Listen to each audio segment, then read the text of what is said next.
Sobrang excited ko ngayon kasi dumating na yung in-order ko dito sa TikTok, itong spicy tamarindo. Sa amin sa Mindanao, tinatawag namin tong sambag. Ayan, 15 years na ako hindi nakakatikim nito kaya sobrang excited na ako.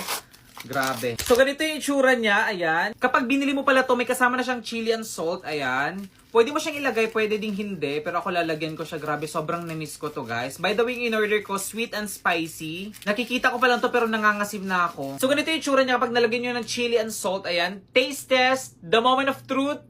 Let's go. Kain.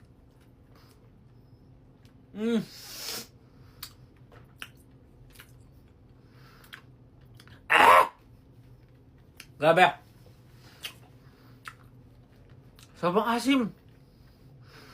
Sobrang namiss kong kumain ng sambag talaga. By the way, meron itong mga buto Kagaya nito. Ayan. Ganyan kasi buong sambag talaga yung nilagay dito. Naalala ko dati binibenta pa to sa school, pero ngayon wala nang nagbebenta nito.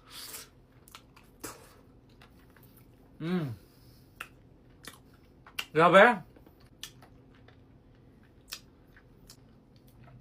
Grabe, sobrang sarap dito. Sakto to sa panghimagas. Sarap. Actually, marami na siyang laman sa isang ganito. Good for sharing na siya.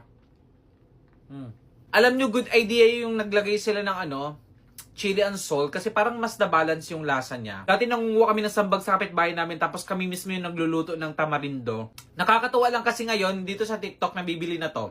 'Di ba? Hihintay mo na lang sa bahay tapos may tamarindo ka na. Alam mo yung asim, sa una lang pero kapag tumatagal na, parang nasasanay ka na sa asim. Ang sarap na maasim.